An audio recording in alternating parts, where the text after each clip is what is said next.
Hey, great day to be Irish, people. And here we go again, show number 25. Now, if you would have told me that, we'd be doing 25 shows, I'd have said you were nuts because I just didn't think it would happen. But, your response, you people watching the shows, I walked into a restaurant the other day and some guy yells at me, great day to be Irish. And I said, wow, people are really listening to this. We're getting the word out about the thing I love the most, Notre Dame. And today's guest is no exception. Show number 25 will be Jimmy Fuccello. Jimmy graduated from Notre Dame. Dad coached here at one time. Mom works here. Jimmy coached a little bit here, played here, and is now over at St. Raphael's, one of our elementary schools, one of our feeder schools, as the gym teacher. Doing unbelievable things. Jimmy, welcome to the show. Thanks, Coach. Thanks for having me. No, it's my pleasure. 'Cause I got to tell you, I've always said Jimmy's always held a special place in my heart. One of those special kids that, one of the self-made kind of players that loved the game, worked hard at it, and treated people well. And that's what I really, really care about. Is how do you treat other people? And this young man has always been somebody who's always treated everybody with respect. Let's go back a little different than we had planned to do. Let's talk about your experience first, kind of at Notre Dame. How'd you end up at Notre Dame? What was it like to be a freshman? Kind of give us a little story about your Notre Dame experience. Yeah, well, I've known Coach McKenna and Coach Moore since I was 8 years old. My dad is a gym teacher at Trenton High, and he taught summer school here back when we had summer school. And he met Coach McKenna and Coach Moore, and they became good friends. And I actually went to the first Notre Dame football camp. Yes, you did. 98. It was Coach McKenna's first year. Coach Moore's first year back after he took some time off. And my dad ended up coaching. Wow, Jimmy, you just made me feel old, buddy.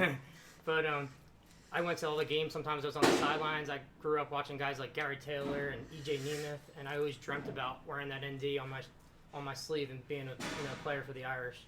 So, and then I came in 2004. My dad was the freshman coach. We had a great year. I went 7-2, and it was just so freshman. I was always a very quiet person. Laid back, very laid back. And he's right, because this is the most I've heard Jimmy talk in 3 years. But I have to say, Notre Dame really helped me come out of my shell. Like Coach Moore had me coach. I really came out of my shell a little bit. So I took a lot of public speaking classes, I loved Notre Dame. Sophomore year, I ended up stopping basketball to try to bulk up because I was really skinny. So sophomore year, I ended up making varsity as the kickoff returner, and I did the speed sweep, slot. I played a little slot receiver. And we had a great year, 6-3. Right. I remember the first game of the year where Hamilton West was predicted to beat us, and then it was 3rd and 5 in the fourth quarter, and Coach Moore called my number, and I ran the speed sweep and got the first down, and we ended up upsetting Hamilton West. And junior year, we went 7-2. I was another slot receiver year, and Nick Lazinski, I played with him, great quarterback. He ended up going on to play at the University of Notre Dame, and now my coach is there. And then going into my senior year, that was when it was in March. We went to a combine. Or it was practice for the combine, and I was running an out pattern, and my cleat got caught in the turf, and it twisted, and my knee, I could tell something was wrong. So we went to the doctor, and I had been lifting weights since I was 6 years old, so he couldn't really tell by the touch that it was torn, but we got to MRI, and we were shocked that it was a torn ACL. So I said, could we play with it? He's like, is there 0% chance anyone could play football with a torn ACL? So my dad, we got a brace, and we said we're going to prove the doctor wrong. We're going to work our butts off in the weight room. Coach McKenna gave us the key.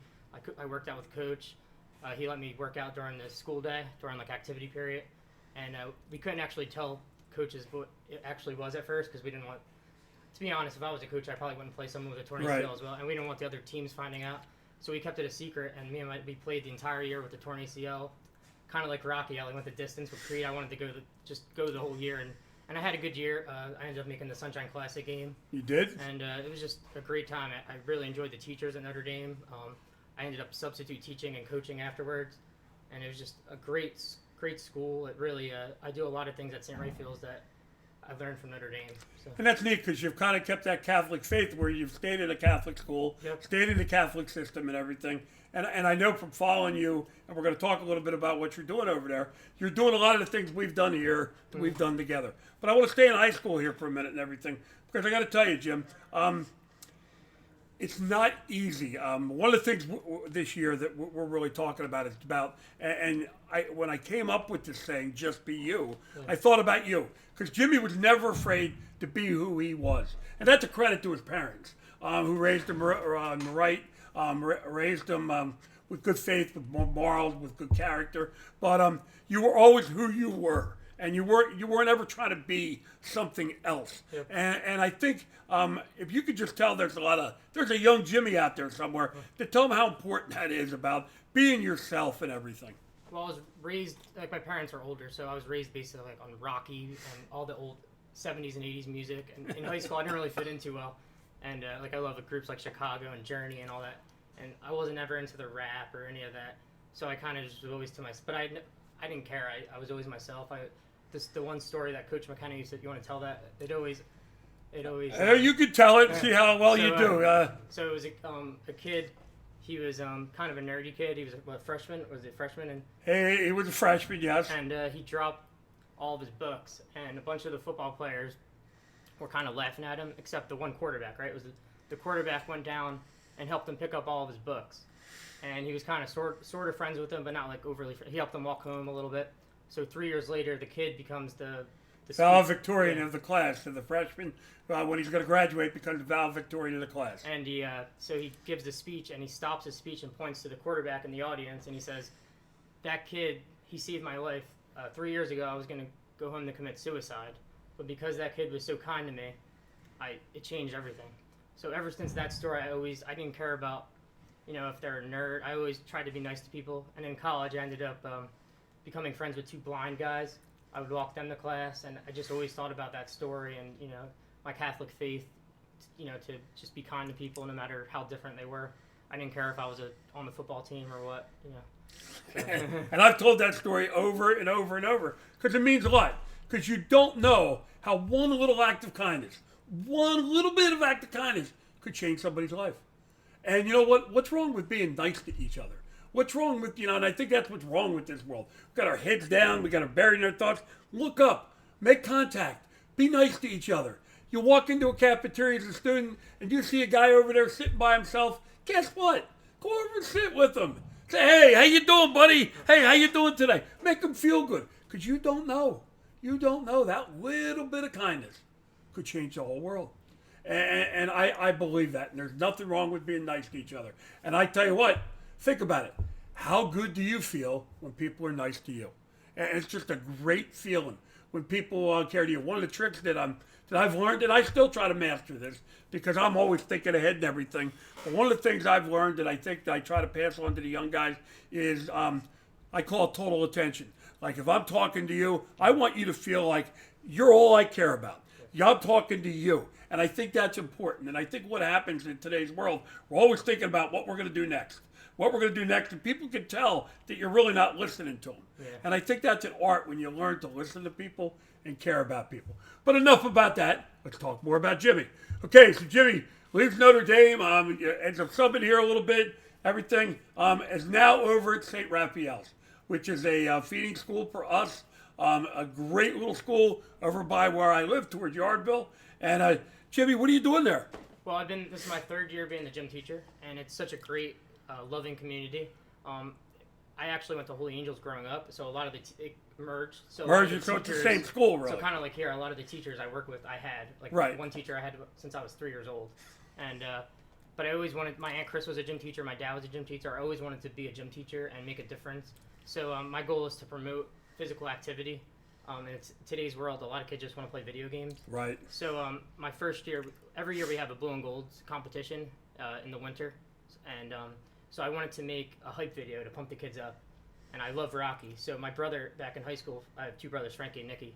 And my one brother, Frankie, taught me this program, Pinnacle. It's a computer program. So I used that to make the the hype video to the whole school working out to Rocky.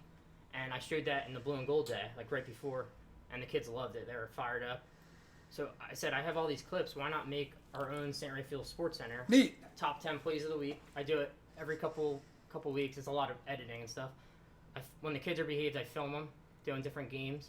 I have 2 different commentators, so it incorporates, public speaking. Really sharp. And my office is right outside the gym and the cafeteria, so every day on lunch they'll come out and they'll check the board, who made the top 10 plays of the week, and it gives them motivation to want to play hard in gym. If I was a kid, I would want to play my best every day just to be on that sports center, So it gives kids kind of a push to, because some kids, aren't into activity, but if they know they might be on that video.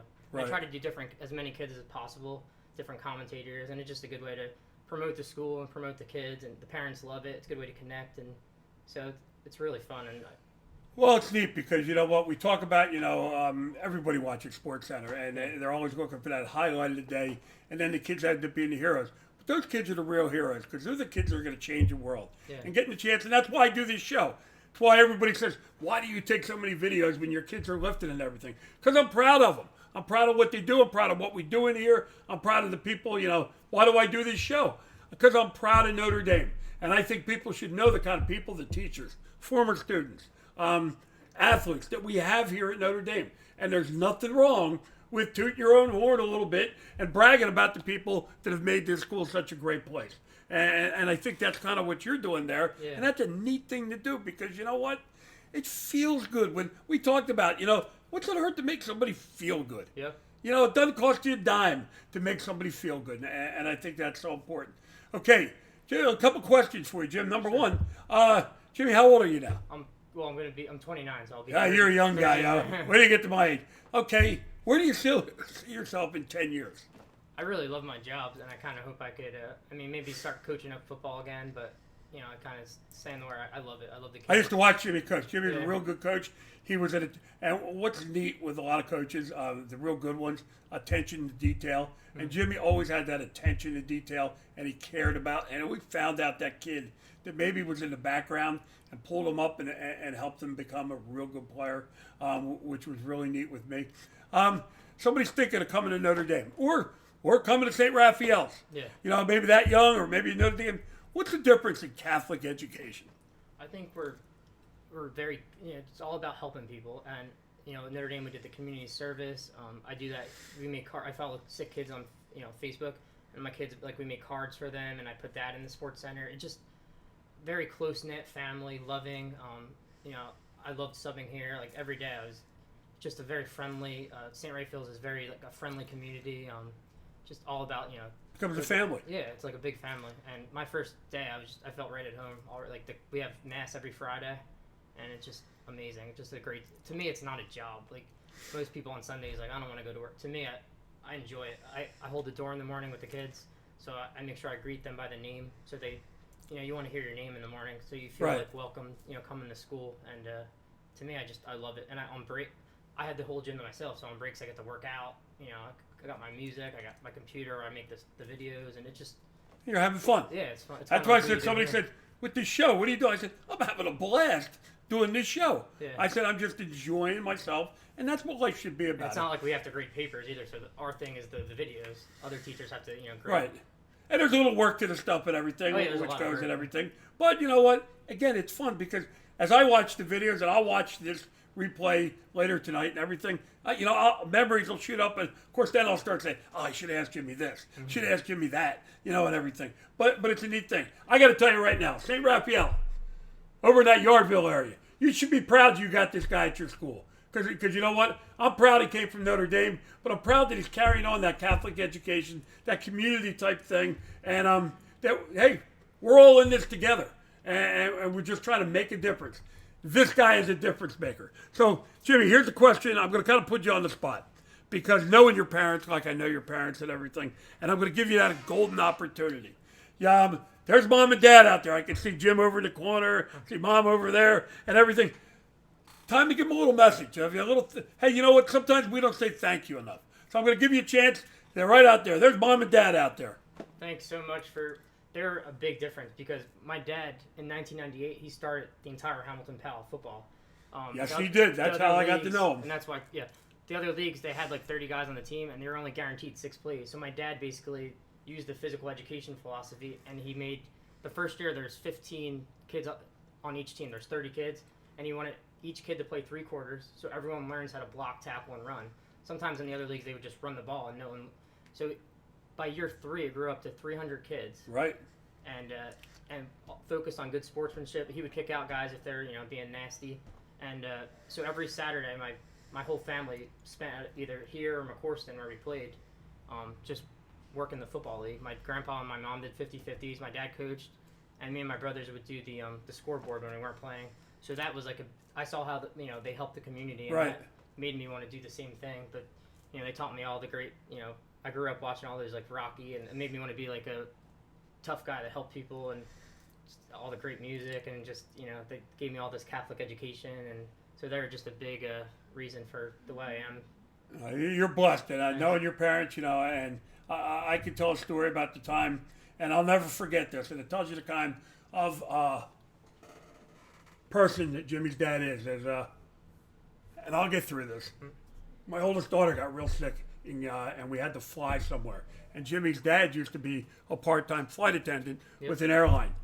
He didn't hesitate to drop everything, pitch in, got my wife on a plane because I was already out there, and got my wife on a plane, took care of her like we were family. And that's the kind of people that we're dealing with here. They care about other people, and it's big, and it's making a difference. And I'll tell you what, how's Dad doing with retirement now? Oh, he's actually not retired yet. He's got one more year at Trenton High, but he did retire from there. He would work. So at one time he was a teacher during the weekdays, right, and flight attendant on Sundays, and he ran the football league on Saturday, and he coached here on Friday. He was always busy. But so he's got one more year at for teaching, and then wow, one more year. How long has he been teaching? It's got to be over 30, isn't it? He's been teaching. Well, he took a break, to start in Hamilton and everything. Probably early '80s, and so. Yeah. Well, I got to tell you what. Not only for Jimmy, but for the other two sons. Jimmy, for you and your wife, thank you, because I'll tell you what, your kids are difference makers, and that's what it's going to do to change this world. And we are proud that he's a Notre Dame graduate. Hey, because of guys like this, it's a great day to be Irish. Have a good day.